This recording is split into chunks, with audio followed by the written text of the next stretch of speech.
check this out. How awesome's that? Godzilla Kong.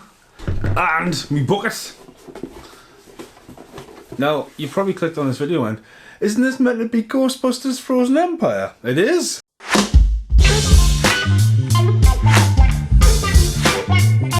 Now, Godzilla vs. Kong comes out tomorrow. Now, typical me, this video will come out well after that, by the weekend I would imagine. I remember when the Ghostbusters remake came out, and in the UK we got it early, a day early, and I came home, at that time I was Annie, went bah, bah, bah, bah, bah, and obviously it hadn't come out in America, and literally you talk about trending, that was a nightmare, that video. But I'm late to see Ghostbusters. I still remember buying the VHS from my own pocket money when I was a kid. Ghostbusters. I remember Vigo scaring the crap out of us in the second one, and I always wondered when there would be another Ghostbusters. And you know, I'm late to the party over the weekend. I'll put an outtake in this when I make it for because of Comic-Con. And Comic-Con, I literally did a late shift on the Friday, in all day Saturday, in all day Sunday, absolutely shattered on Monday, went out with Belle, my friend, and then yesterday a full on day, and then today finished work, and I was like, right, do I really want to go and see Ghostbusters and King Kong on Friday on my day off? And I was like, it'd be cool to do a double film, because I don't get to the cinema much, even though it's literally just along the mall. The times never line up, and drive back, it's just gone 1 o'clock in the morning. Do you know what I mean? If I was on it early tomorrow, that would have been a no-go, but I'm on the late. And no one spoiled it for us, especially with Comic-Con, and you know, Paul's been to see it, Carl's been to see it, and the trailer for King Kong was on the start. The trailer was shit. So I'm kind of like, ugh, that trailer generally has put, because Godzilla vs. Kong, obviously we were in lockdown when that came out, right, and that was a big, especially for artwork and stuff that you could have got, but I kind of feel like that trailer has put me off until at least Monday, you know, because I'm rushing around and trying to make the most of my time off because I've been so burnt out. But what did I think of Ghostbusters? So you know, I don't think the remake was that bad, but the original movie is just something. It's just that's just got nostalgia, and the second movie is just pure out evil fun. But I watched Afterlife quite recently, and I think out of all the Ghostbusters, Afterlife is up there with one of the best ones, especially how well they used Harold Ramis, the new blood they brought into it, but then the nostalgia. I think it was perfectly done. I think Ivan Reitman and Jason Reitman did an absolutely fantastic job of it. Obviously Ivan has now passed and this film is dedicated to him. But what I generally thought about this is this felt like a live action version of the cartoon. The 80s cartoon, the real Ghostbusters, or the 90s cartoon. That's what this movie felt like. You know, the cast, like the cast have shot up like podcasts. He has definitely had a growth spurt. Wilfred, Stranger Things kid, is definitely this generation's Corey Feldman. Is just the kid who's in everything but carries it really well. Paul Rudd is great at all times, but everyone just seemed to have the little bits. I think this was quite adventurous. I felt like there was a massive bit missing. I know at the end of the first one, at the very end, the light turns green and everyone's just like, ooh. But again, I think from the jump from the farmhouse to this was kind of like, whoa. I have brought the dog in. I'm just thinking, did I leave Hire outside?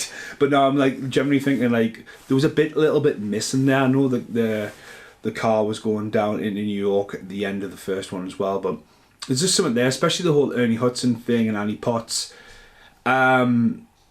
So the missing thing, the living in the lighthouse, the firehouse and stuff like that. I don't think there was enough build up. I think the baddie was very cartoonish, but again, this is going to be aimed at kids. It needs to carry along because this will not be the last one, that's for sure. But I don't think there was even the remake had the impending doom of something coming. I think laying it down the start, like the whole fire guy with the fire. Like, all right, that is completely new element to bring in. I'm not saying that, I mean, they were turning into fucking dogs in the first, but there you go. But yeah, again, it has that nostalgia, but the soundtrack, you see New York, when it first started as well, the CGI looked really shit on the fight when it came down to be the fire hydrant thing. That looked really poo. But apart from that, special effects were quite good. I kind of felt I was looking in the background a lot for Easter eggs. I thought the original cast was used great. They weren't nostalgia, they were in it. They kind of came at the end. It's kind of a passing of the torch. They're there. They're probably going to be there until they're no longer with us. Because it kind of like, I didn't feel any threat. I didn't feel like, oh, one of them's going to die. I don't think they need to be killing Ghostbusters off. I think like Hal Ramis was enough blow to it. I don't think Bill Murray would come back to be killed off, because he didn't. The remake, as much fun it is, it would have been cool for one of the girls from the girls Ghostbusters to be in it, to sort of kind of like accept that into its universe as well, which would have been cool, because the best thing about the remake is the way they use the protons, especially if you've seen it in 3D, and the way the special effects on that were good. Bringing Slimer back, brilliant. Again, that felt more to the cartoon. Slimer in the attic, and that explains where Slimer's been. Worth it, definitely worth it. Yeah, I just felt it was a little bit at the start. I don't think it was a laugh out loud. Obviously, Ellen was with us, and she was like that, watching it. And I was like, what are you doing? It's only the Ghostbusters. And I said to myself, have you even seen... she said she hadn't seen Ghostbusters too, but... like sitting there and like as an audience... it's Wednesday today, and there was 5 of us in the cinema. Fair enough, it was the 9:30 showing, but...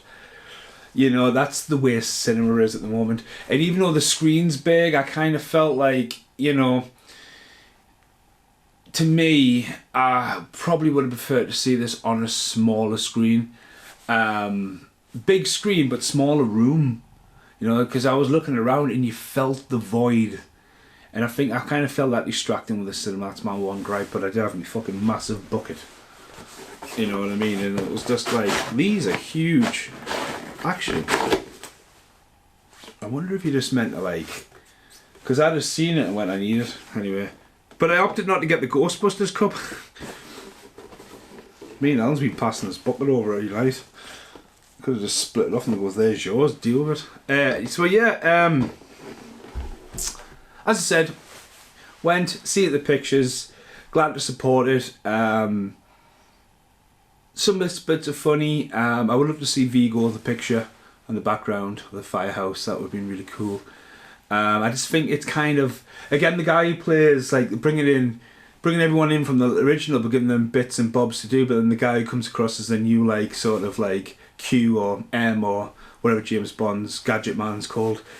He was definitely looking like Egon from the cartoon as well. He had just the hair and the glasses and the nerdism, so it was good. Stave Push Marshmallow Man, franchising and stuff like that. I was expecting them to do a Critters when they would just become a bigger one, leading it like, oh, you're gonna fuck with that. And the library Ghost back as well, and Nuds. But no, I just kind of felt like, I came out of there, but I just didn't have what Afterlife have. Afterlife tugged on so many things, but as a Ghostbusters fan, growing up with Ghostbusters, this felt, and I'll leave it here, like a live action version of the cartoon you would watch and the stories they would do with the kind of bad guys they would have, but still with the original Ghostbusters that we love. And again, going into the directions they want to do, different comedies, different aspects, bringing in obviously Phoebe being gay and stuff like that, go for it, you know what I mean? Carry on the franchise, because at the end of the day, right, it was years, nearly 20 years before we had any kind of Ghostbusters after the second one. The video game is absolutely amazing. The remake did not hit as much as it should have. And then Afterlife comes along, and Afterlife is absolutely fantastic. And this, it's went in a little bit of a different direction, but hats off to it. I'll see you in the outtakes. I don't know where I got to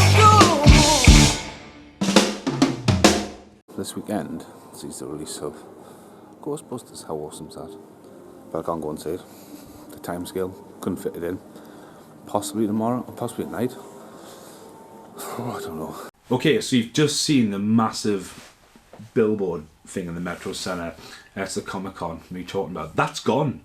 That's all been stripped off. So I almost didn't film that on the weekend, and I went back and filmed it. So that's pretty cool to catch that. But then what a waste, you know, that much. Like, you know, you talk about me being a collector and stuff like that. The Ghostbusters standee's already been nabbed by Ghostbusters Northeast. Hello. But yeah, as I said, it's great to see one come along so quickly, and I was a bit worried that in May I rushed it too quick, but you know, I've been there tonight, I've enjoyed it, and yeah, I'll be buying it as soon as it comes out and goes into the collection. Why wouldn't it go there? Thanks for watching. I'm absolutely shattered. Goodbye for now. So why